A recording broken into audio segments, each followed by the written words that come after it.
ആലപ്പുഴ മാന്നാറിൽ വെള്ളപ്പൊക്ക ദുരിതബാധിതർക്ക് കുടിവെള്ള വിതരണം നടത്തി. വെള്ളപ്പൊക്കത്തെ തുടർന്ന് വെള്ളമിറങ്ങിയതോടെ കുടിവെള്ള സ്രോതസ്സുകൾ മലിനമാവുകയും ശുദ്ധജലക്ഷാമം അനുഭവപ്പെടുകയും ചെയ്തു. തുടർന്ന് ഭരണസമിതിയുടെ നേതൃത്വത്തിൽ അടിയന്തരമായി ഇടപെട്ട് ജനങ്ങൾക്ക് കുടിവെള്ളം നേരിട്ടെത്തിച്ചു നൽകി.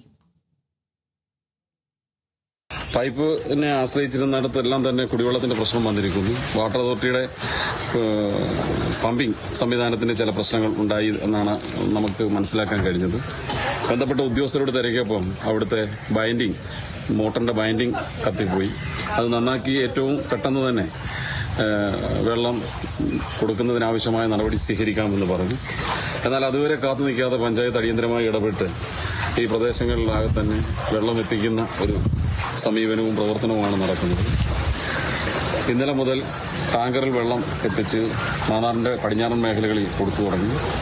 2ാം വാർഡിൽ ഏകദേശം ഒരുവിധം പരാതി പരിഹരിക്കുന്ന രൂപത്തിലേക്ക് വെള്ളത്തിന്റെ ബുദ്ധിമുട്ട് പരിഹരിക്കാൻ കഴിഞ്ഞിട്ടുണ്ട്.